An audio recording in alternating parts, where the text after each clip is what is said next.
Target confirmed.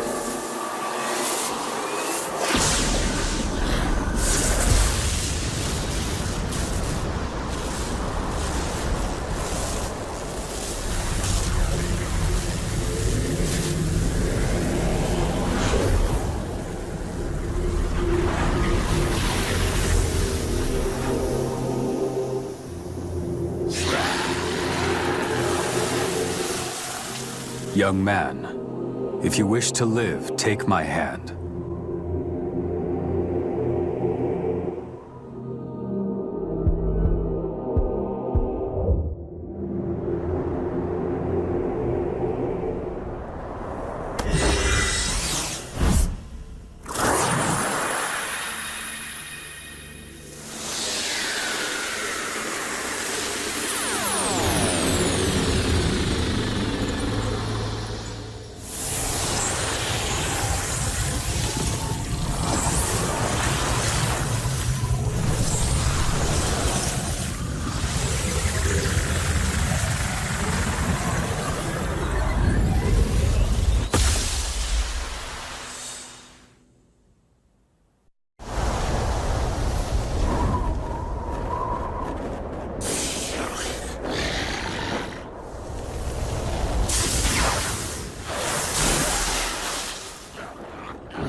So, the Nahobino make themselves known again. After all this time, knowledge and life had remained separate until now. Perhaps the future is secured. Light or dark, you may chase whatever you please. I shall await you in the realm beyond the earth and heavens. Until then, may your newfound power guide your survival.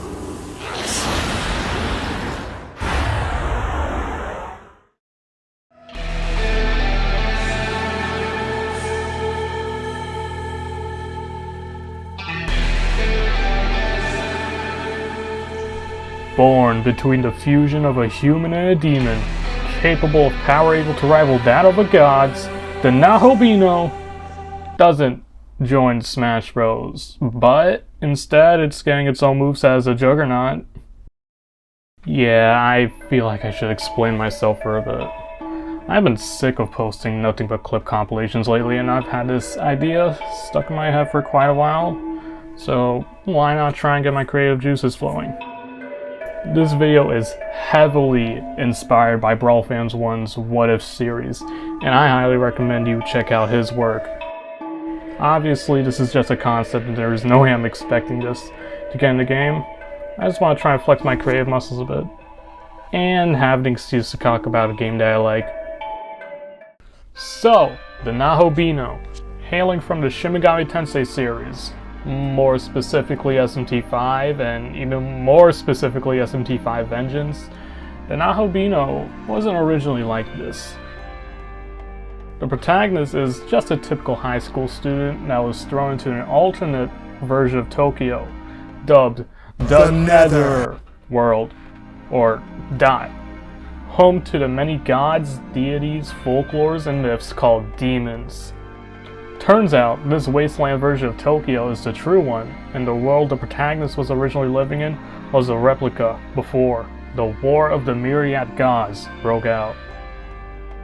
Long ago, many other Nahobinos were locked in a fight for the throne of creation, known as the War of the Myriad Gods.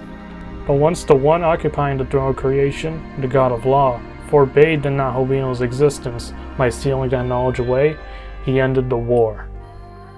But recently, the God of Chaos Lucifer had reached the throne and released the knowledge once again. After fusing with a mysterious demon called Algami, they became the Nahobino. You see, a Nahobino is actually what you call a fusion with a demon and a human, the human half having hold of something called knowledge. Simply being a Nahobino is prohibited by God's order, yet as we see here with the fusion of the protagonist and Algami, it can only mean one thing. God is dead. The throne of creation is vacant, and it is the Nahobino's will to claim the throne and shape the world as they please. And recruit some wacky demons along the way. The game revolves around its exploration and resource collecting, directly influencing your strength and capability in battle, with the Nahobino having a huge variety of moves to have at its disposal, not even including the demon-specific and Nahobino exclusive moves. There are a lot of options available to make moves for this guy. So I decided to focus on including more Nahobino exclusive moves in this kit, as they are made for him and cooler looking. So with that, you would have 3 items representing the different categories of moves the Nahobino can use during battle: physical, magic, and support. But before going deeper into these moves, we have to talk about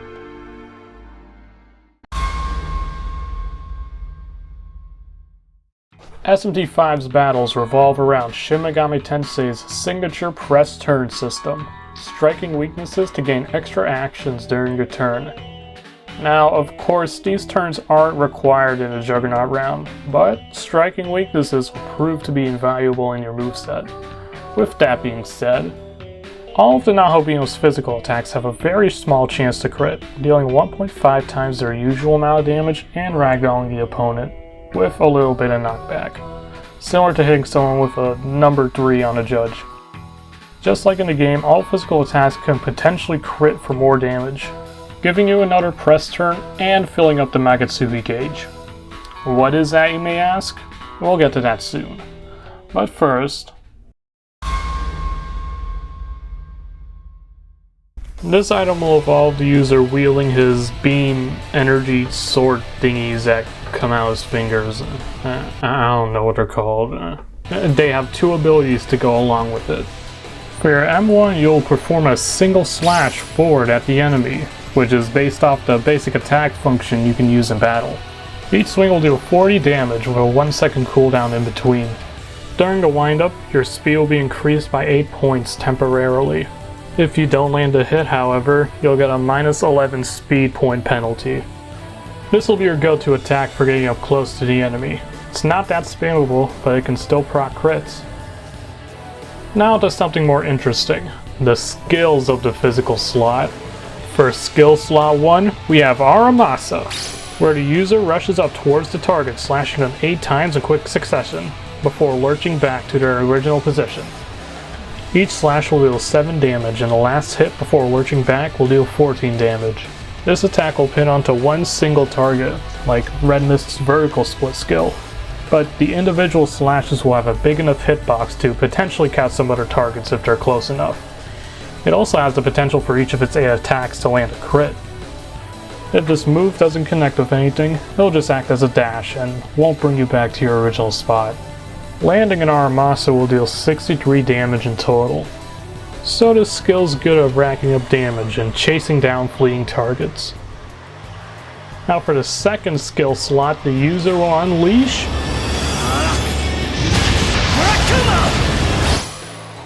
where the user summons a huge pillar of energy from their hands, raises it to the sky, and crashes it down onto their opponents. It has a decently long startup, but makes up for it with its high range and massive damage potential. It deals a base 50 damage, but, like in the game, has its damage boosted even higher than usual when it lands a crit. So instead of the 1.5 times damage boost given by a crit, Murakumo gets a whopping 2.5 times damage multiplier, making it able to deal 125 damage in a single hit. But luckily for the opponents, that won't happen too often. Unless...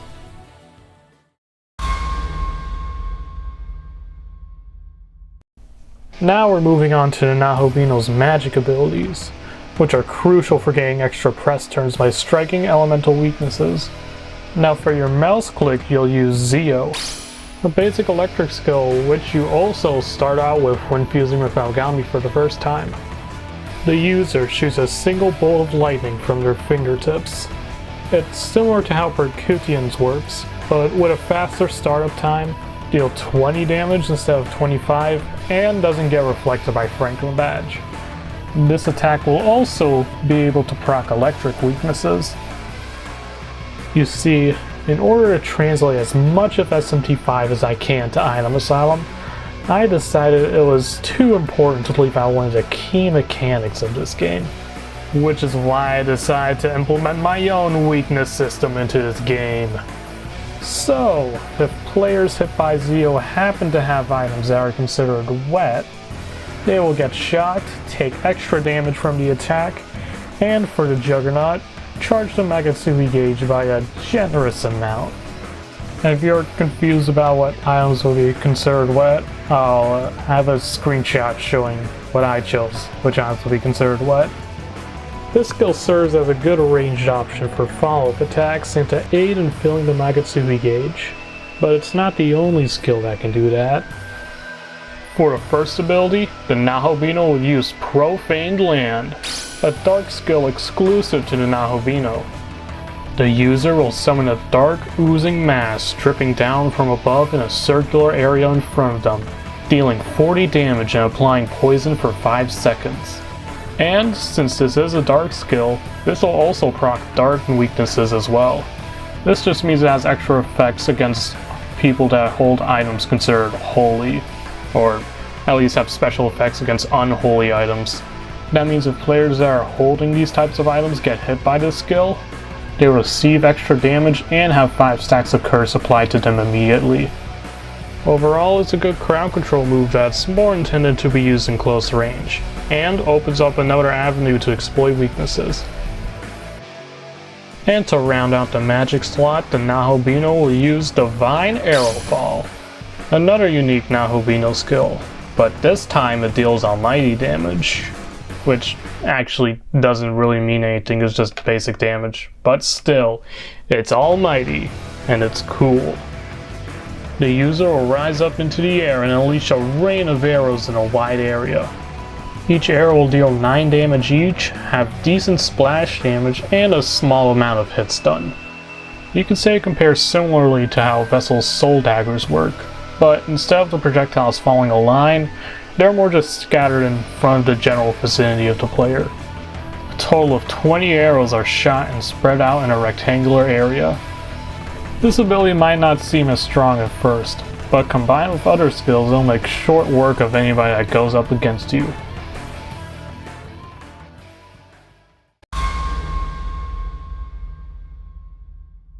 Finally, I can introduce you to the key mechanic that brings this whole moveset all together. I didn't introduce this mechanic in the passive section since the explanation would take too long, but it's finally time to talk about the Magatsuhi gauge. This is one of the key gameplay mechanics that was introduced into SMT5, which acts as a meter you need to fill up in order to use one of the many powerful and sometimes even game-breaking moves in the game. Ranging from instantly buffing all of your allies to the max, powerful elemental attacks that drop the enemy's attack and defense stats, and even making your next attack hit 4 times in a row. But for this moveset, I'll be choosing the one move that you'll be using the most throughout the game. There will be a Magatsuhi gauge at the bottom of the user's screen that starts off empty, but slowly increases when you deal damage. By landing critical hits or striking the aforementioned weaknesses of your enemies, the gauge will be filled faster. Once your Magatsuhi gauge is full, equip your third item and press M1 to use Omogatsuki Critical. This effect will reset all current move cooldowns and make the next 8 moves guaranteed to land a critical hit. That means it also applies to the other magic attacks that normally can't land critical hits on their own. The effect lasts for 30 seconds, or if all attacks are used up, and cannot be used again for 45 seconds afterwards. But the meter can still be charged during the cooldown. Did I mention it also changes one of the Nahobino's moves as well? When Omogatsuki Critical is active, Zio gets replaced with Ruinous Thunder!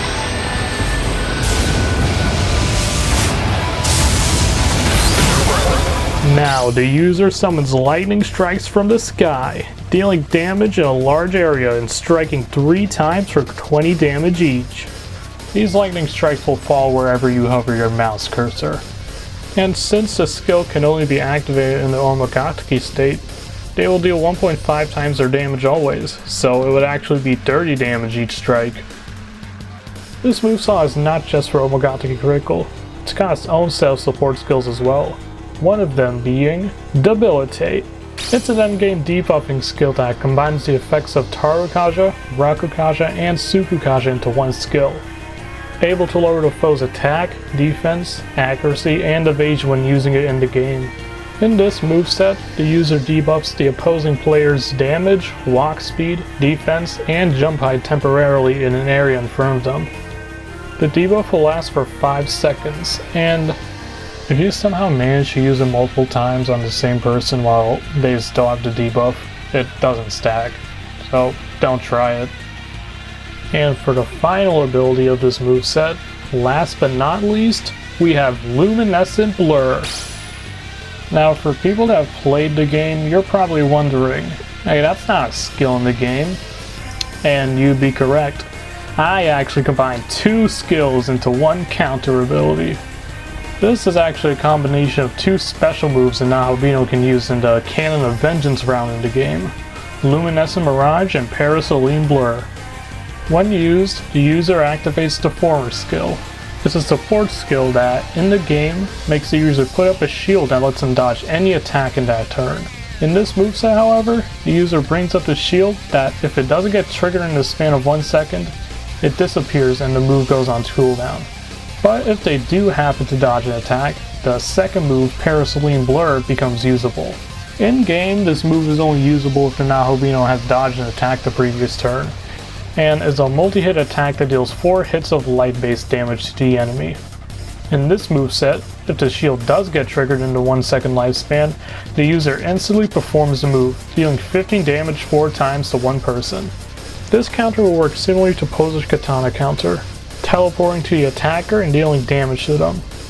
The counter attack will also proc light weaknesses, which just function the same as items that are tagged holy would do to unholy dummies, dealing 1.25 times the original damage and apply white fire. This moveset would feel finished if I left out stuff from the Cannon of Vengeance route, and honestly I feel really clever combining these 2 abilities into one in the form of a counter.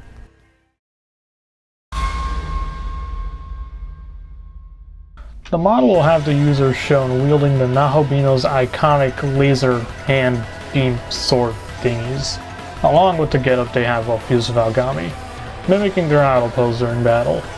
For the battle theme, it would have to be a rendition of the Battle Humans, Demons, and song.